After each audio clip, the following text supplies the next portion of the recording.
The following is a presentation of the Belly Up Sports Media Network. Here's what's cooking on an all-new Sports Stove Fantasy Baseball show. We talk Week 1 overreactions. Graeme Wallace from Jay's Journal joins us to talk Toronto Blue Jays and other MLB news, and the ever-so-popular Add and Drop segment where we'll talk about and give to you the best fantasy advice you can get anywhere in the world. That's what's cooking on today's Sports Stove Fantasy Baseball show.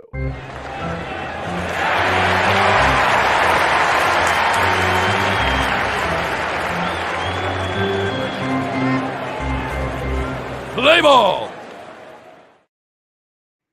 Welcome into an all-new edition of the Sports Stove Fantasy Baseball show presented by BellyUpFantasySports.com, Righteous Felon Jerky, and Mahler Bros Golf.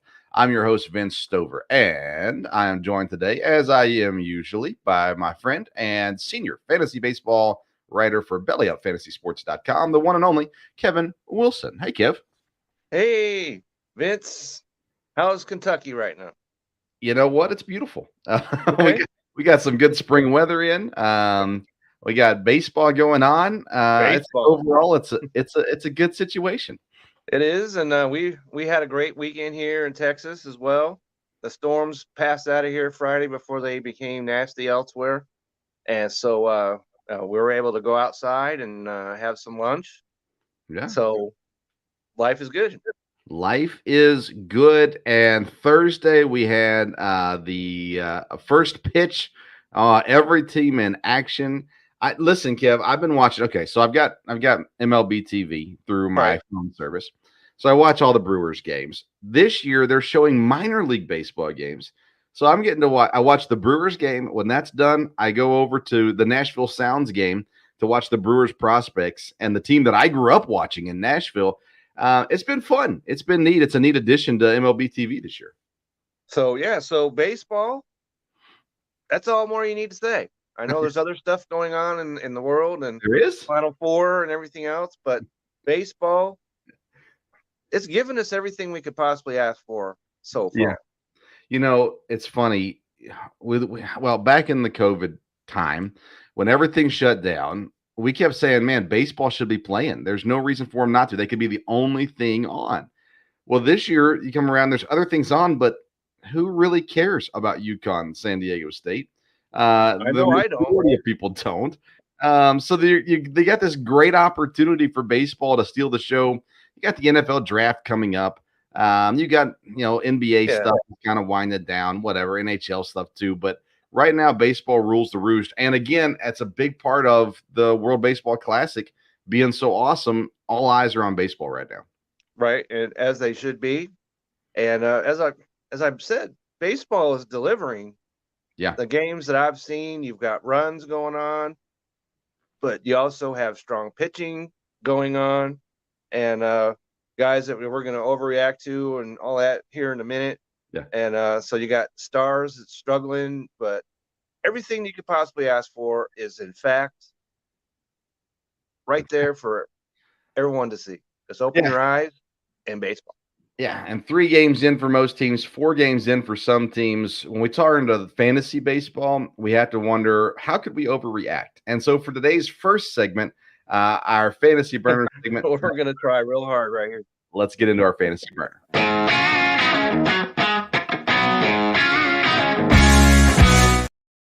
Our fantasy burner segment is presented by Mahler Bros Golf. We all want to look good on the golf course, but it often comes at the expense of feeling good. Mahler Bros Golf has polos that look good and feel good. With their lightweight and stretchy material that hugs your body, you'll feel cool while also looking just as cool. The polos are guaranteed to make you look better, but it's up to you to golf better. On a hot summer day on the golf course, there's no polo that you'd rather wear than Mahler Bros Golf signature polos. Mahler Bros Golf has a large catalog of polos with designs for those who want the loud design and others for those who want a subtle or sleek-looking design. They also have fun t-shirts, hats, tumblers, and so much more to make your golfing experience better. Use code BELLYUP at MahlerBros.com for 15% off your purchase. Our fantasy burner topic today, Kev, is opening weekend fantasy overreactions. You got some guys who are killing it, and then you've got other guys being not killed. so much. Yes, being killed. That's a great one. So I'm going to start this segment, Kevin. Okay. Feel free. For my overreaction from opening weekend, Kyle Schwarber and Alex Bregman, both of them -2 points to start off the year. You should probably just get rid of them. They are going to be absolutely nothing all season long. So there you go. You should probably trade them to Vince in your league because they're not. Yeah, if you happen to be on the phone or something, you could always switch over, call me up. I'll take all calls on either or. Well, maybe not so much Bregman because I already have 2 third basemen. But yeah, so if you're looking to move Kyle Schwarber, you can certainly call me. Schwarber and Bregman both -2 points coming in to this new week, and again we're talking about opening weekend, right? It's you got to look at matchups a little bit. You got like if you're not your pitcher isn't going to be able to pitch against the Tigers every single game. No. So just because he started off hot against the Tigers doesn't mean that next week when he's playing the Padres he's going to be as good. What's your opening weekend overreaction?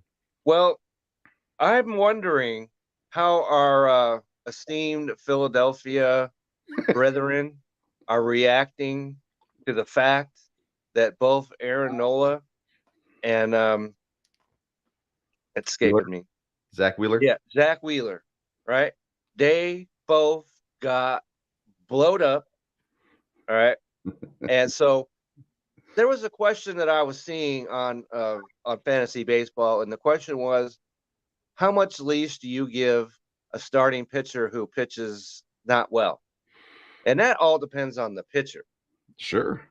Right? So if anybody out there, I know you've got Aaron Nola, don't you, Ben? I do. Yeah. Okay. So if you looking to move him, you can call me up, right? We could consummate a trade right now, I'm sure. And so yeah, so don't throw the over the side just yet. So because the other overreaction, just how hot are the Texas Ranger hitters right now? Yeah. And can they maintain that? Of course, I don't think they will. Nobody can maintain what they put on 16 runs yesterday. You can't do that. So with some of the worst umpiring so far in this very short season, by the way. And I will support that because I've seen it. Yeah. Right. So don't overreact to Zach Wheeler. Don't overreact to Aaron Nola. Give them some leash a little bit. And so those are the 2 guys that I'm talking about. And so another guy that I am going to overreact on big time because I tried Corey Kluber. Okay. He's the opening day starter for the Boston Red Sox. And you're thinking, at least I was, because his next start is against the Pittsburgh Pirates. Now, what kind of that lines up well. So I went ahead, I added him to my team, right? He got blowed up, and the next day he was cut. So I could overreact all I want to with a guy like that. Yeah. So that's just an example of a guy that, go ahead and overreact on him. Yeah, I did the same thing with Chris Sale, actually. Dropped him to pick up somebody else. Oh, he really got blasted. He gave up 7 runs. Yeah. So, and again, I'm not sure how much leash do you give that guy because it just has not gone well for him. Well, and yeah, that's part of it, right? I mean, I've got Nola and Burns written down as well. Nola with 4 points, Burns with 1 point in our fantasy league. The overreaction would be actually Burns in his last 15 games is 5-5 with a, I think, 4.14 ERA, something like that. So he's not been great or sharp. No, 15 games. Yeah, and don't make mockery of because both you and I had him at the top of our starting pitcher list. Yeah. And so don't make us look bad. All right. Yeah, come on, get with the program. And then the other overreaction I have is the other direction. Adam Duvall. He started off incredibly hot. The third highest point score for batters. And some people are going to go all in on Adam Duvall. I will not be one of those people, Kevin. How about you? The issue with because he only plays outfield. Yeah. And so that's a problem for me because I've got outfielders, and so I will most likely not be making a move. If you want to go ahead and add him, go ahead, Sure. but don't be expecting he's going to hit 2 and 3 and 4 home runs every 3-4 games. Don't expect Right. it. Yes. Be careful how That's quickly you right. jump on some of these guys. Now, if you've got room to mush through the bottom of your team, by all means, add Which is these what guys I that are do. hot. Yeah, add these guys that are hot. Get rid of the guys that are cold. But you do got to look because some of these teams, I forget who it was, who was playing. Tampa Bay was playing Detroit. I mean, Tampa Bay is going to look good playing Detroit, and so is other teams. So learn from that, as opposed to picking up the Tampa Right. Bay guys. Pick up the guys who are playing Detroit this week, and, and roll with that. All right. Right. That's our fantasy burner brought to you by Mahler Bros Golf. Don't forget to visit MahlerBros.com. That's MAHLERBROS.com. 15% off your purchase when you use the code BELLYUP. All right, Just it's time to remember get it's bros, not brothers. Yes, When you're bro. looking it up on the internet. Correct. All right, let's get to our second segment. It's our guest segment that we like to call the Call to the Pin.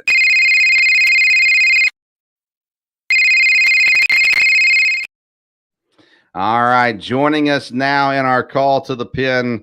Well, first of all, before we bring them on, our Call to the Pin is presented by Righteous Felon Jerky. If you want the purest jerky in the game, you got to go straight to the source. And Righteous Felon has partnered with the best natural black Angus beef producers in the land to lock up supply and guarantee the best tasting, best textured, and freshest beef jerky on the market. Visit righteousfelon.com. Use the promo code BELLYUP.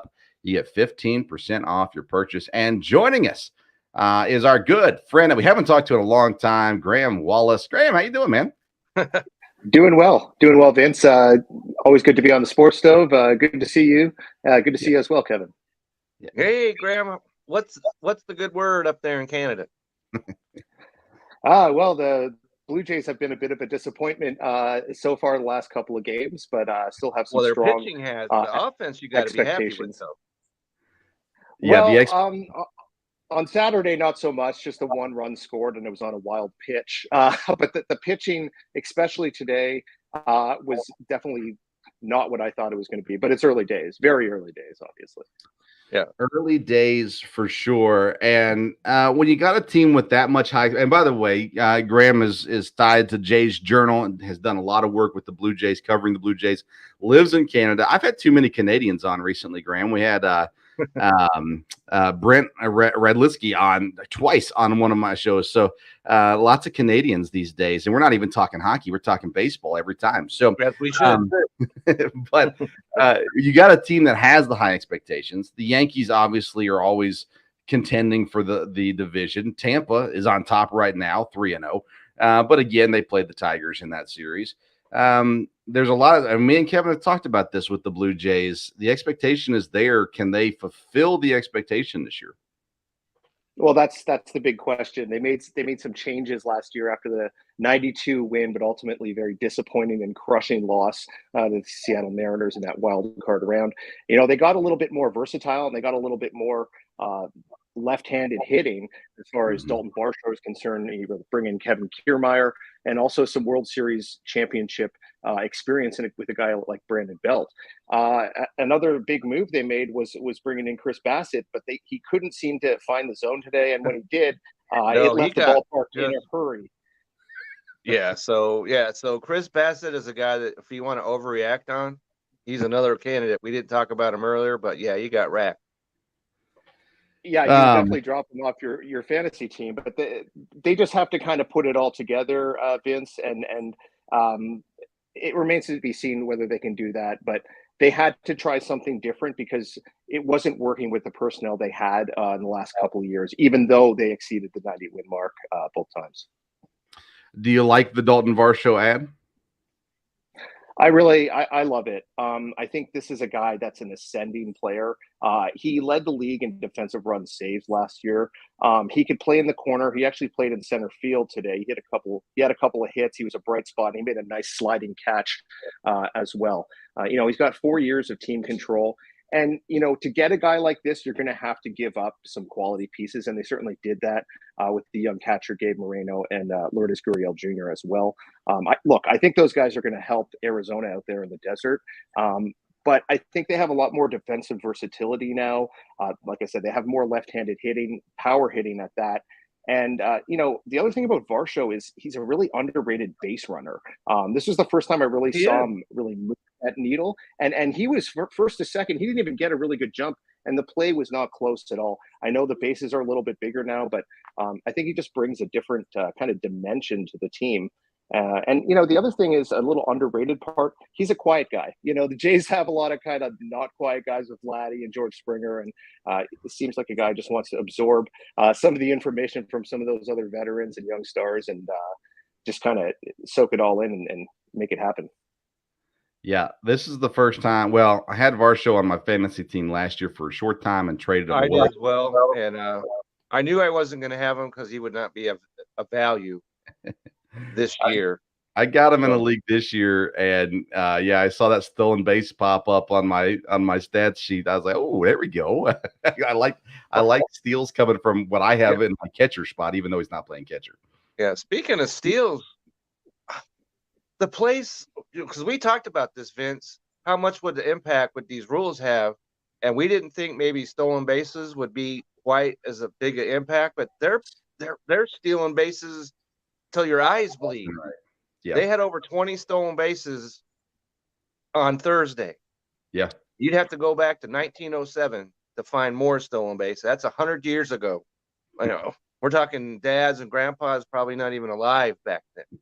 So, Graeme, do you think this is something that's going to go on all season? Yeah, look, I think the rules were meant to kind of push the needle, kind of put a bit more pressure on the pitching. And I think it's going to, maybe there might not be 20 or 30 stolen bases every day like we saw on Thursday, but I definitely think there's going to be an increase in that. You're going to continue to see games end in that 2-hour, 45-minute kind of sweet spot zone, I think. And, pitchers can only throw over a couple times. And if they do it a third time, they better get him, or it's a violation, if I'm not mistaken. So yeah, it's a box. That's right. It's a box, so the runners would advance. So I think this was the design of Major League Baseball when they implemented these rules, and I think teams, especially certain teams that have the right pieces to take advantage, are going to continue to do so all the way through October. Speaking, because your division, the Baltimore Orioles stole 5 Mm-hmm. in one game on Thursday. So yeah, Cedric Mullins did me some favors. Guy right there. Thank you very much. All right, I got you and I, Vince, for both high on him. Yeah.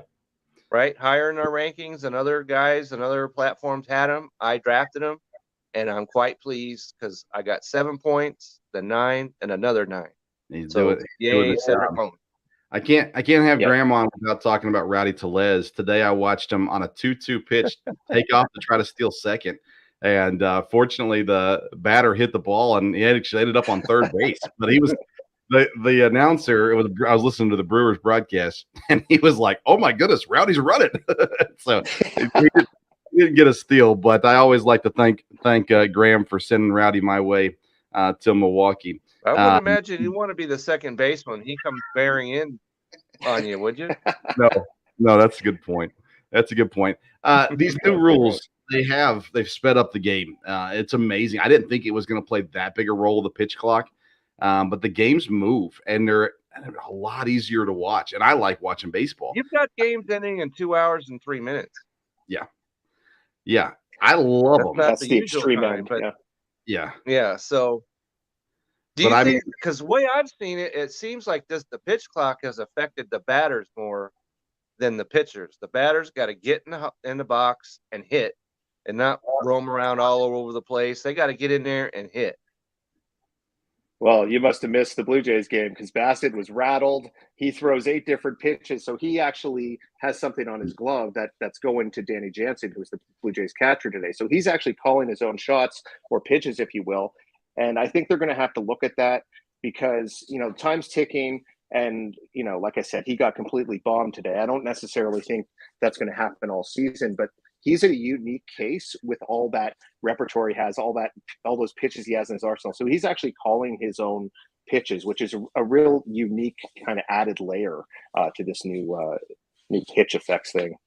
It is interesting because I've watched games every day since Thursday, and some pitchers I think it helps them because they get in a faster routine.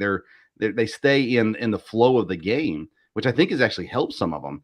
But when they start getting hit, oh boy, you see them really affect them because they can't slow down, they can't take a break. You'll see the coach come out to the mound just to give them a break. You'll see the catcher run out there real quick just to get them take a breath.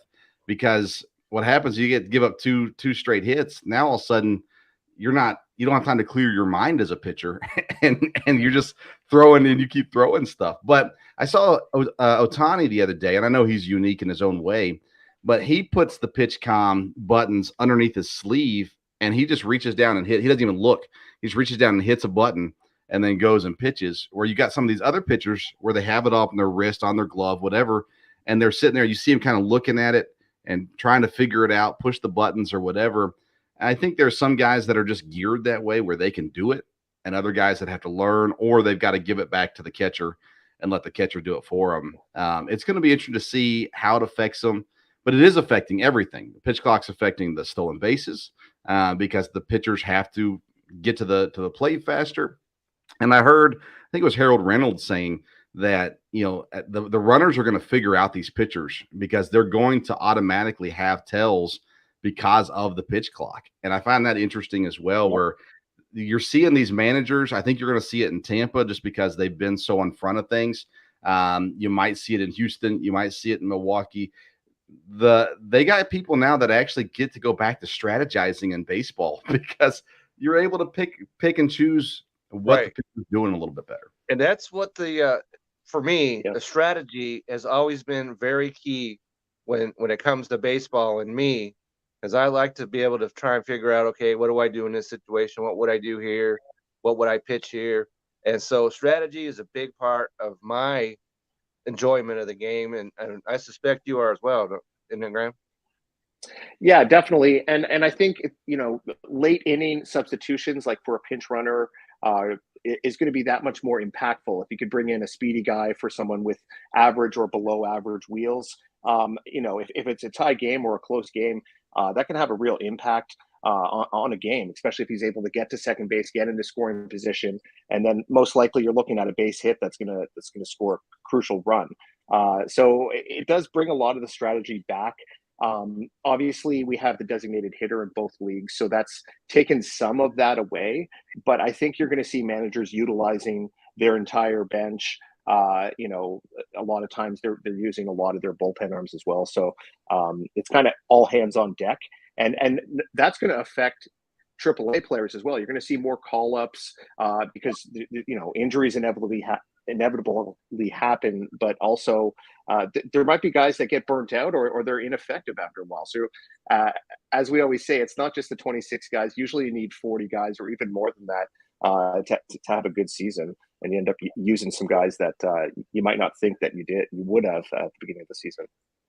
Yeah, and you mentioned injuries, and it's interesting. You have a few guys. Robbie Ray injured in his first start. He's going to miss some time. But even before the first start, we spent a lot of time in the offseason talking about the Mets and their new additions. And before the first start of the season, Verlander, he's put on the shelf already. And we both said that we don't put Verlander on our team, please. Yeah, he's old. He's a good pitcher, but he's old. Do you think the Mets made the right choice in going that direction with their pitching staff? I mean, oh no, I just forgot his name. The guy they had pitched today did great. Sengai.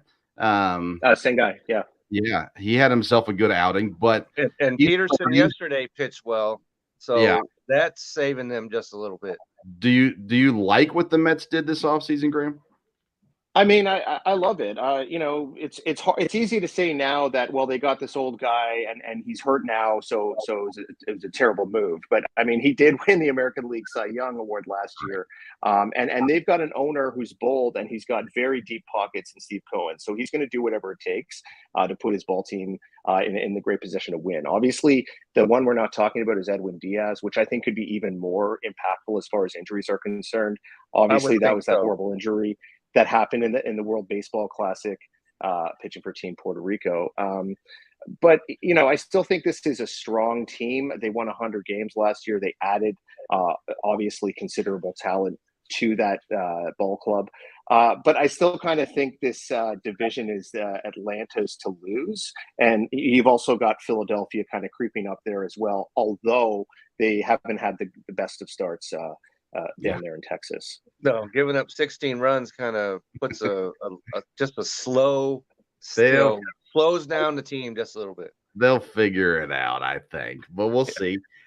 Two more things I want to talk to you about, Graham. Number one, I've been bullish on the White Sox this year. I feel like the White Sox are a super talented team. They fixed their manager situation, which was probably the biggest issue they had the last 2 years, ultimately. Because he's like 95 years old. You don't want that in your dugout. Him and Verlander pitched together back in the 40s. Right. Yeah, right. Am I crazy to think the White Sox should be really good this year? I don't think that's crazy. This is a team that was 500 last year with all the problems that they had and some of the turmoil that was going on seemingly in that locker room. They bring in the new manager, Pedro Griffol, if I'm not mistaken, is his name. They signed Benintendi, was their kind of big free agent acquisition. 5 years, I think, was a little rich for me, but he's still a solid outfielder, a really good hitter. I think he's going to help them. Dylan Cease, I actually think he's a great pick to win the Cy Young Award this year. He looked absolutely he's the guy brilliant in that opening I was game like, against Houston. I'm like, no, I'm not in on Dylan Cease, but he came out and just threw zeros against the Astros. Me and Kevin are on opposite sides of the spectrum on Cease. I'm pro Cease. Kevin was anti Cease. So I don't know about so much anti, but I had him a year ago, and he was great. He was on your bust list, Kevin. So you have. I understand that, and so let's not overreact. All right, all right. So yeah, I'm sorry. He's certainly a guy that can pitch that way. Yes, and he just needs to not walk 7 guys a game. Sure, that's fair enough.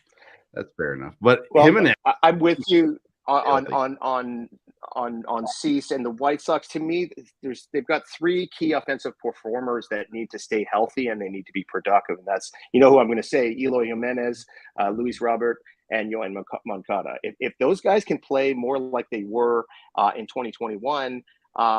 This is a team that could definitely win that Central. The Central's kind of up for grabs. Guardians came out of nowhere last year and were able to get it with some really good pitching and timely hitting.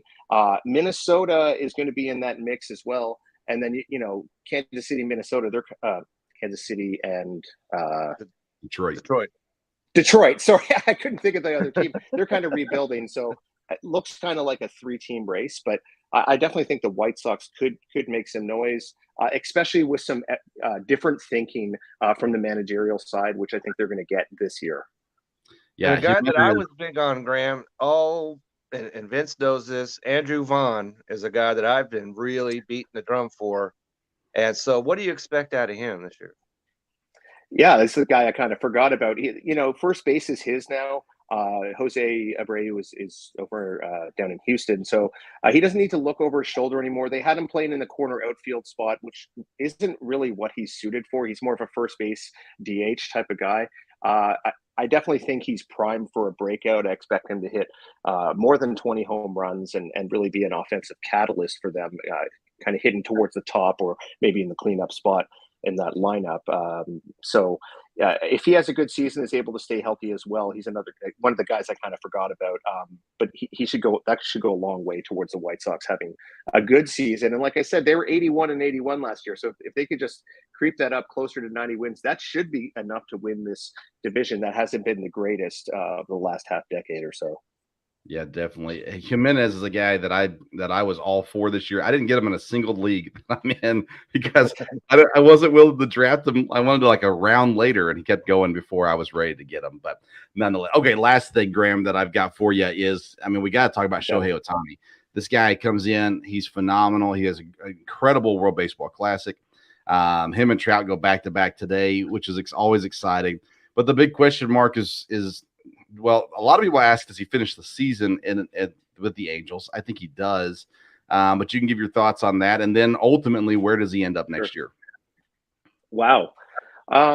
Obviously, you got to look at the Angels and their chances of succeeding or success this year. And although they had a nice offseason, bringing in guys like Brandon Drury, Hunter Renfroe had that fantastic no-look catch. I don't know if you guys saw it on opening night. It blew Shohei away. Yeah, it was great. Turner Ward is a guy who shows great promise out in the other corner outfield spot. I just don't know if they have the pitching beyond Ohtani. I know they have a few other guys, Patrick Sandoval, Reed Detmers are two that come to mind. I just don't know if they've improved enough to, would they win 74 games, I think, last year? I don't know if they're a winning baseball team this year. And if they're playing out the string in late September, you're really and they don't trade Ohtani, which is going to be the mega deal of all mega deals. Then you're going to really hear a lot of rumors about where he might end up next year. And I'm just kind of pulling this from the top of my head, but Dodgers are a team that has spent a lot of money over the last several years. And this offseason, you saw them make kind of more under the radar type moves. They go get JD Martinez, and they're relying on more of their internal guys that they've kind of brought in. Trace Thompson is a guy that comes to mind. They got him in a trade with the Tigers. So maybe they're kind of loading up for a mega deal, maybe using some of those young players and some of their internal prospects and some of their considerable payroll, let's be honest, to try to land a huge fish, the biggest one there is, in a guy like Shohei Ohtani. I haven't heard anything like this. I know Kevin would love this. That's your team, but that's just something I just kind of pulled out of the air there. Yeah. So if they're not winning in July, do the Angels make the trade then? Well, they're going to be answering the phone because they're going to be getting a lot of calls about that. But it's going to have to take. I mean, what's the price for this guy? You got let's say a top 5 or 10 pitcher, and then you've got one of the best power hitters around. He's fast. There's a lot of other opportunities as far as the guy's got a personality. Obviously, he needs an interpreter to get that across. But there's a lot of marketing opportunities with him as well, especially if you get him in the right city and the right market. So you'd have to think it would be 2 or 3 all-star level players plus some big-time prospects and maybe cash. I'm not sure what it would take, but it would be an absolute blockbuster to end all blockbusters. And this is another thing. You talk about the World Baseball Classic. That would get a lot of people talking about baseball, and especially if he ends up on a team that's really good. How exciting would it be to see this guy in October postseason baseball? We got a taste of it with the World Baseball Classic, and that was fantastic. So I think that's something a lot of people are looking forward to. Maybe he gets there with the Angels. I just don't see it right now with the current makeup of that team, despite their efforts over the last several months to try to upgrade their roster. Yeah, I've heard Dodgers and Mets as the 2 leaders, non-Angels leaders to get them. San Diego's been mentioned as well with the amount of money they've been spending as of late. As far as free agency, trying to get them on a deal after the season. I think if you're the Angels, obviously you're going to answer the phone, but until you know for certain that he's not going to return, you don't give him up. Like you do everything in your power to keep him in an Angels uniform, because you hit it the nail on the head, Graham. He's got international draw. 90% of Japan was watching that World Baseball Classic game, and they have potential to draw people internationally with him. He has that Yao Ming draw. He has that Kobe draw, the LeBron draw. He's got it all. And so the Angels, in my opinion, won't trade him because, and unless he's told them, I'm not going to resign with you, I don't think the Angels are going to give up hope until the ink's dry on someone else's paper. I think they'd be crazy to give him up if they didn't know that he wasn't going to return. So who knows? We'll see how it goes. Graeme, I always love talking to you. Always love having you on when we Yeah, can. always great. Now I should have asked you this before, and I apologize I didn't. Are you still writing with Jay's Journal? I am. So you can catch my articles, jaysjournal.com. Follow me on Twitter at Wallace. I'm writing stuff about their Blue Jays, a couple times a week. The most recent one coming up, look for that tomorrow, is a player they should extend and one immediately, and one that they should maybe wait for. So look out for that. Get at me on social media. Yeah, big fan of baseball. Not sure what my next moves are as far as enjoy covering the Blue Jays, but like talking about baseball and all different sorts of other things too. So great to be with you guys again. It's been a while. Graeme, you're always awesome, man. Every time on, you give us great stuff. Always appreciate it. Make sure you visit Graeme on Jay's Journal. Check out his stuff there, and again on Twitter. He talks a lot of baseball on Twitter as well at Wallace. All right, Graeme. Hey, thanks again, man. We really appreciate it. Yeah, we do. Okay, be good. Thank you. See ya. We'll try. That's Graeme Wallace, again, of the Jay's Journal. Love having Graeme on. He's always a great guest. And that was our call to the pen, brought to you by Righteous Felon Jerky. Go to righteousfelon.com. Use the promo code BELLYUP. You're going to get 20% off your purchase. All right, Kev, it's time for segment number 3. It's time to get into our Fantasy Focus.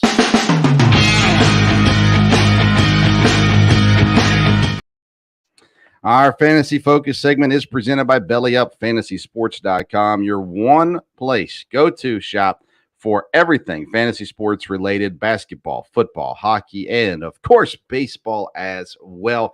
You can catch Kevin's latest article on BellyUpFantasySports.com, as well as many, many others as well. Please make sure to go visit the website and check all that out. All right, for our Fantasy Focus segment today, we're going to start with ads and drops. Guys that, we're only 4 days into the season, but I've already been dropping guys and adding guys.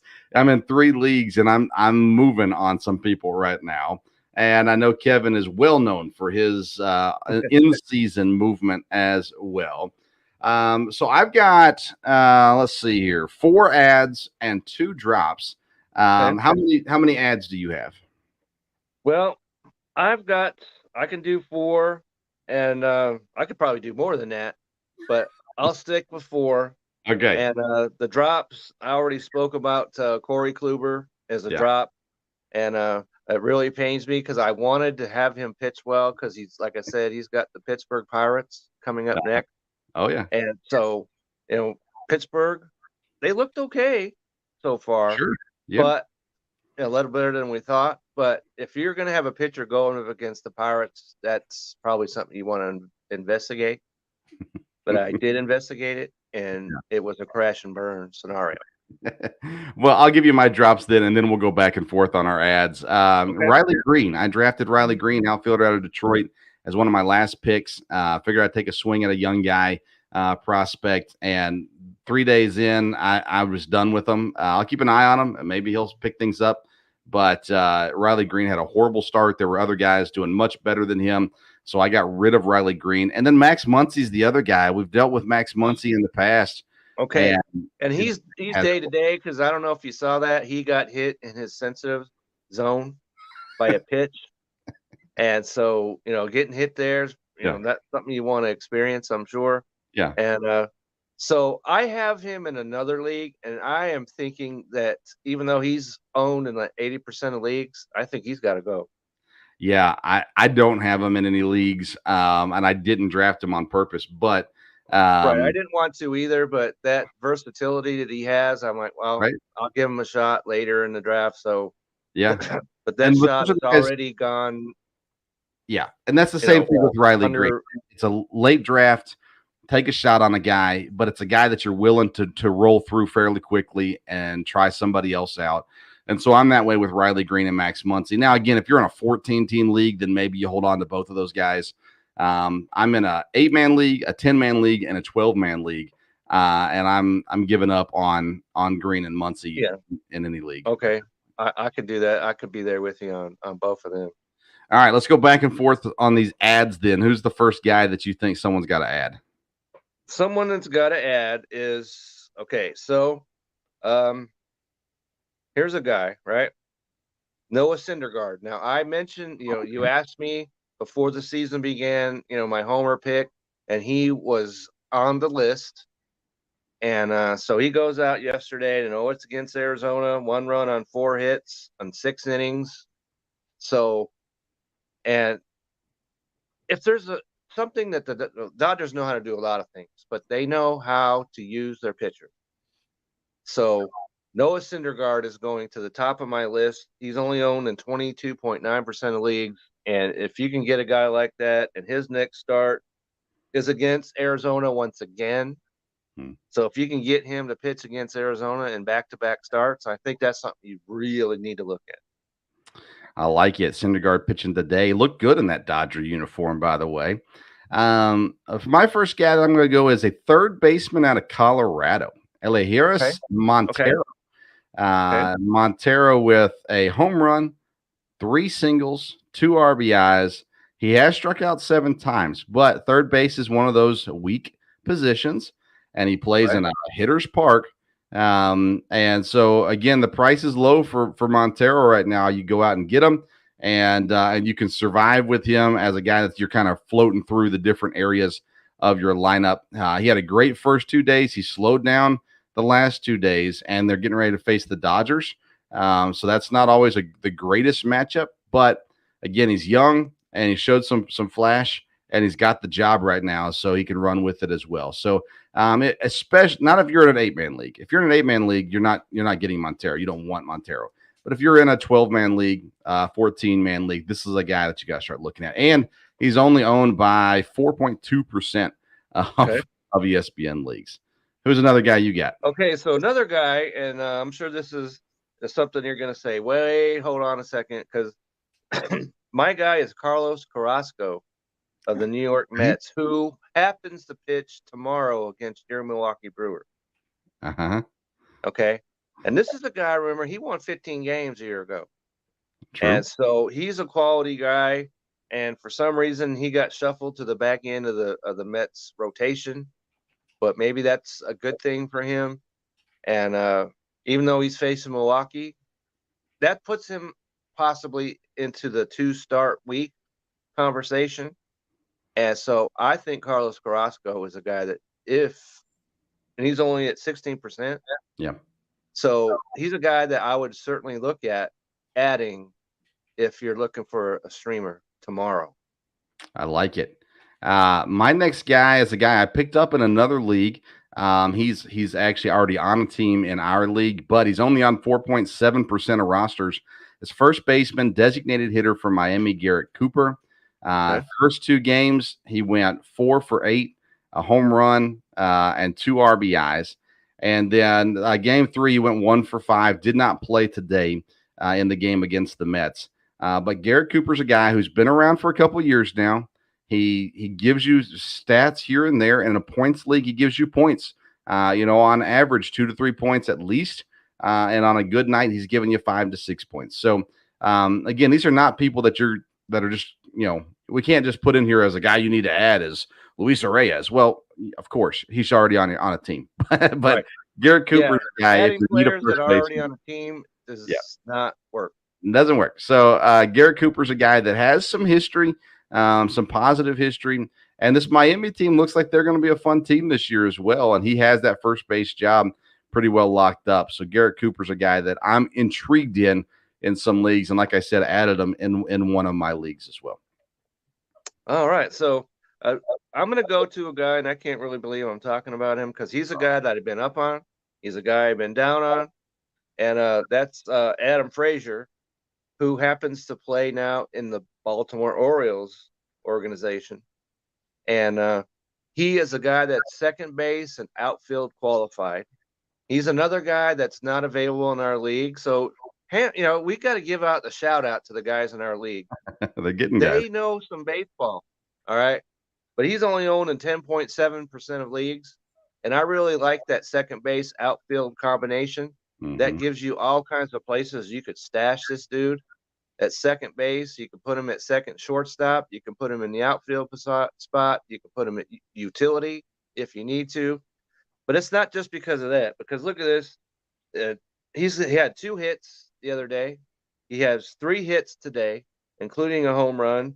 He has 8 points in one game, 11 points in another. So that's can't get much faster than that.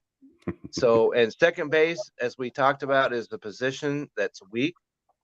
So if you're searching for a second baseman right now, Adam Frazier is the guy to me.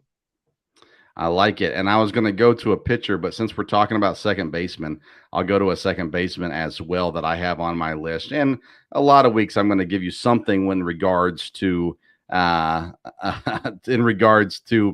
Milwaukee Brewer. Bryce Terang is a kid. He is a rookie this year for Milwaukee. He plays second base. Now, I think in ESPN leagues, I'm trying to see what he's listed as in the ESPN league. He is listed as a shortstop because that's what he played in the minors, but he's going to be playing second base all season long. It's his job there. So right now he's only eligible as a shortstop. He should pick up second base eligibility as soon as possible. But I watched him again today, and the kid's got speed. They brought him in the other day as a pinch runner and ended up being a part of winning the game on Saturday night. Then on Sunday today, he got a stolen base, a run. He's going to get a lot of opportunities. He only struck out once. This kid he's got something going for him. And today he had 8 points in our league. Now, again, he doesn't get to play the Cubs every day, but a good start. No negative points yet to start out the season.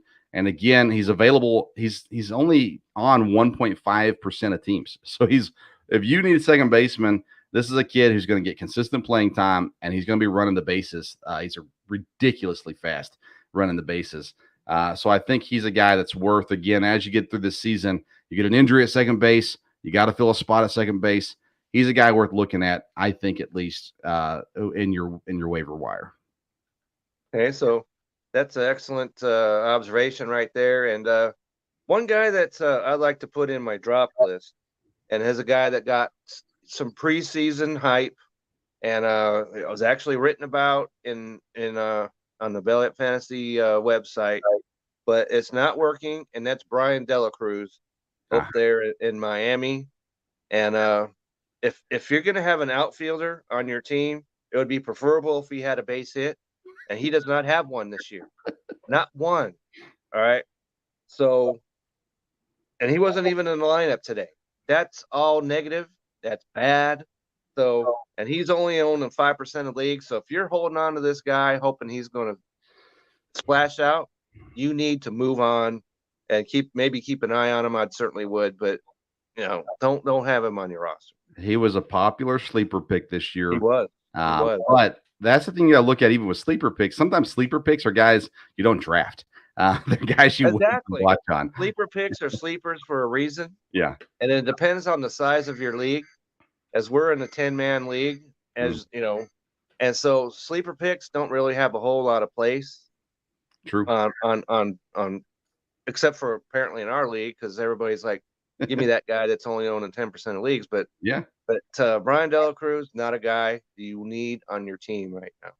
All right, let me give you a pitcher. And it's funny I'm saying this, and I got to explain myself here in a second. But he's Justin Steele from the Chicago Cubs. Okay. He threw 6 innings, scoreless, 8 strikeouts against the Brewers.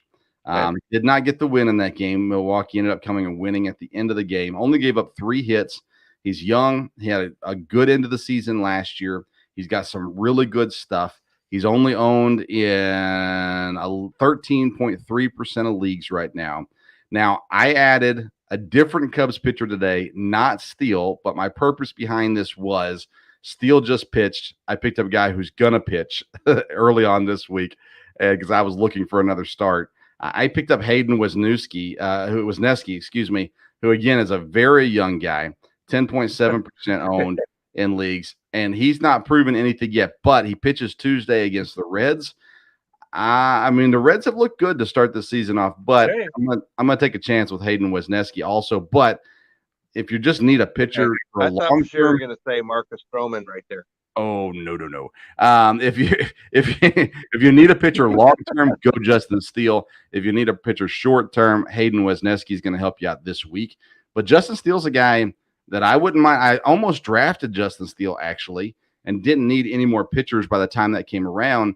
And now I'm kind of already in that. I got guys at the bottom. I had Cal Quantrell, who I dropped after today's game, and don't plan on picking him back up again. And so I've got like this rotating spot for pitchers now on my team.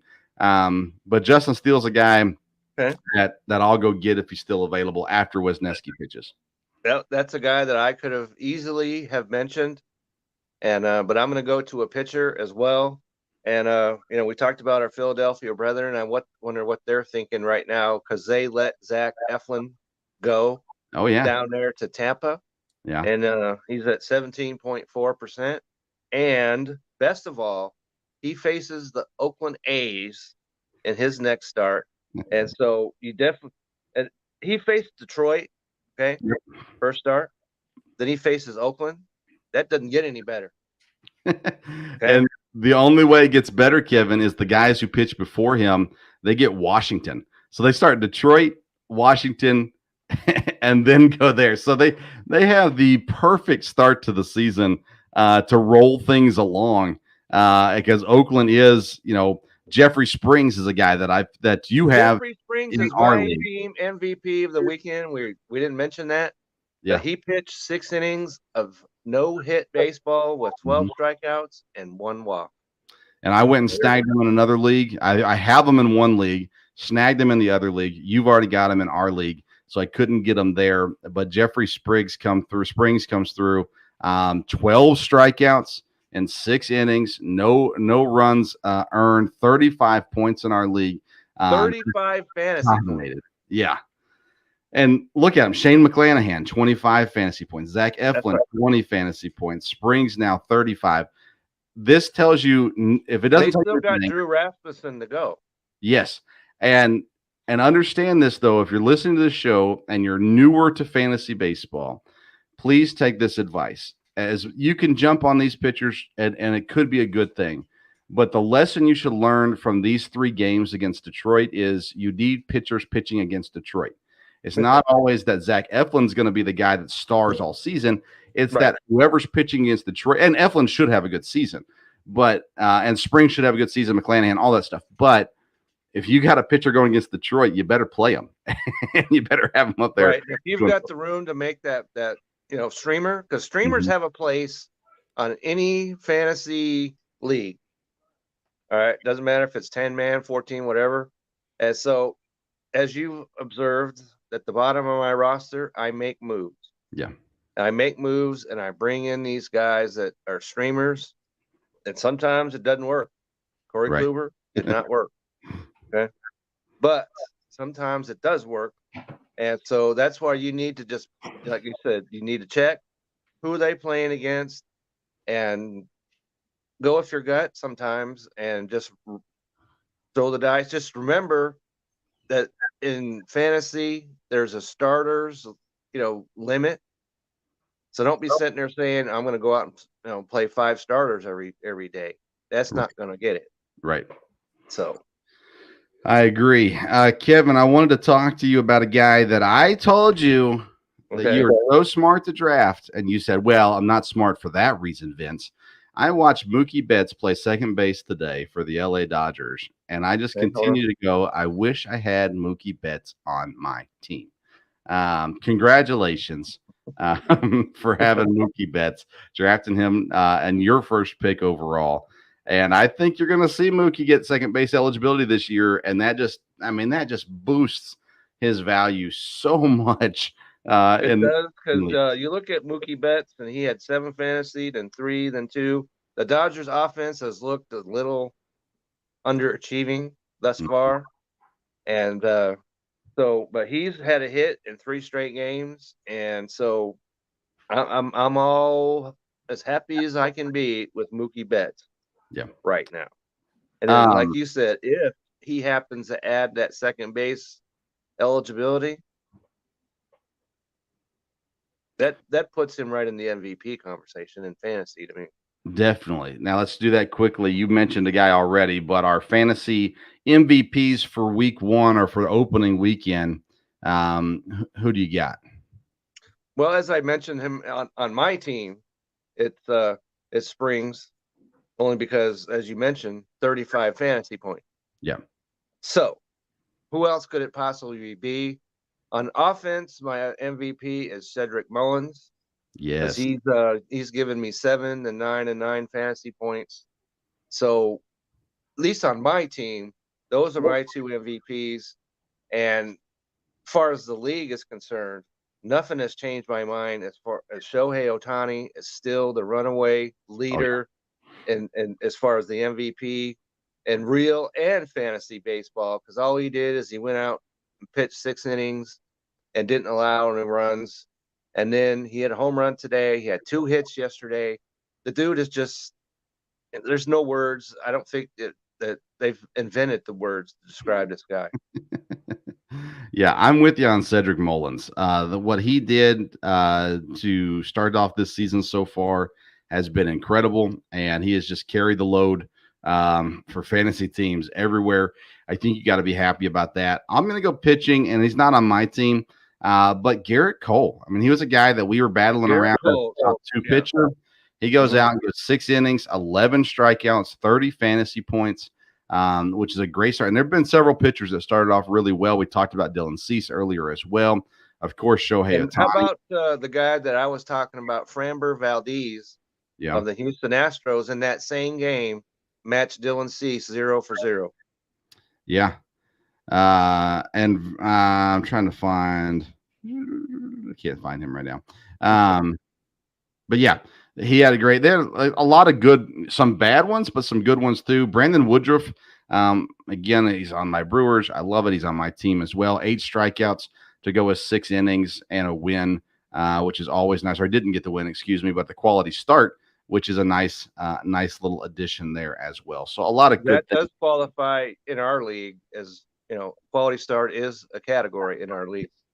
I got it. I think in every league I'm in is quality starts count for something. So, and I'm in 3 leagues. Like I'm in 2 head-to-head categories leagues, and then the 1 points league.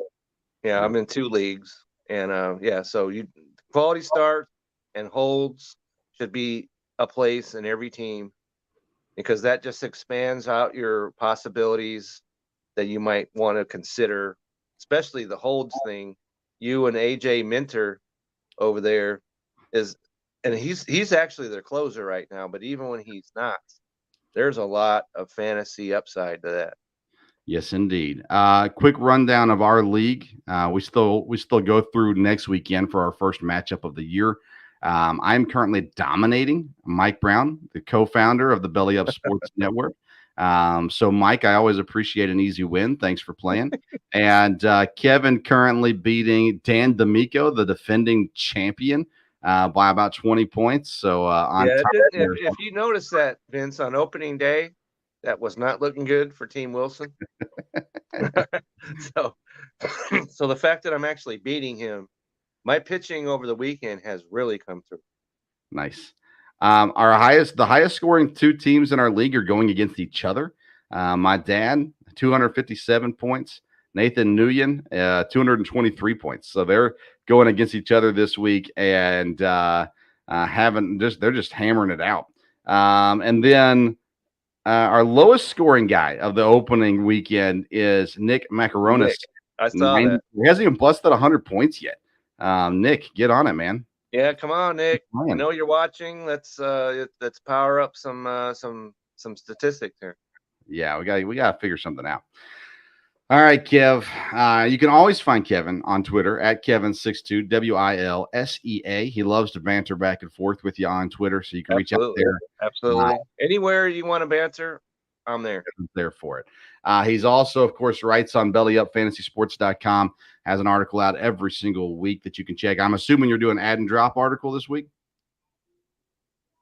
Add and drop articles will be coming shortly, and I just want to do some patting of the back right here, because I mentioned when we did the baseball super show that my post draft review. Yeah. was at, what was it, 23,000 views or whatever it was, and I said I wanted it to get up to 25. It made it. Nice. It crossed the 25,000 views threshold. So I appreciate that guys are actually checking me out, and that if they're checking me out, that means that they think I'm worth something, which I appreciate that. So when it comes to baseball, it's my passion, always has been, and I think that comes through in my writing when I do that. So I just appreciate people that appreciate me. I love it. And I'm planning on, I don't think I'm going to have anything on the fantasy site this week. I should have the updated MLB power rankings up on bellyupsports.com. Hoping to get that done for tomorrow. We'll see if I get that done tonight or not. And you had an article last week, didn't you, Vince? I did. What did I write on last week? Escaping. You wrote, but it was an excellent article. Well, thank you. So get over there to the regular side of the Belly Up Sports and check that article out because it was really good. Thank you. Yeah, I do work hard on those, and I enjoy doing it. So hopefully people enjoy it as well. I got too much going on, so I forget what it did last week, but I'll figure it out. Yeah, that's what happens. This is my second show of the day already, and all the articles, and so it all kind of spirals together sometimes. But just go to the Belly Up and the Belly Up Fantasy website, and you'll find us. Don't forget to visit righteousfelon.com. Get some jerky at promo code BELLYUP. Get you 15% off. MahlerBros.com as well to get you some golf polos. Great looking stuff over there. Again, use that code BELLYUP for 15% off your purchase. Follow me on Twitter and Instagram at Sports Stove. We'll be back next week. It's Easter, but we're going to be here. We're going to be here. We're going to give you some Easter eggs to find next week, and we're going to be looking forward to bringing that to you next Sunday. I've got another show coming out Wednesday night live at 8 o'clock with my dad, talking sports in general. We'll be probably talking some NFL draft stuff on that, as well as some baseball stuff. And then planning on having some baseball talk on my local hour, covering Eastern Kentucky University. Okay. Should have one of the baseball players on. They've had a good weekend, just won their series against North Florida. So we'll have somebody on to talk. That'll come out Friday morning on the audio only, wherever you get your podcast as well.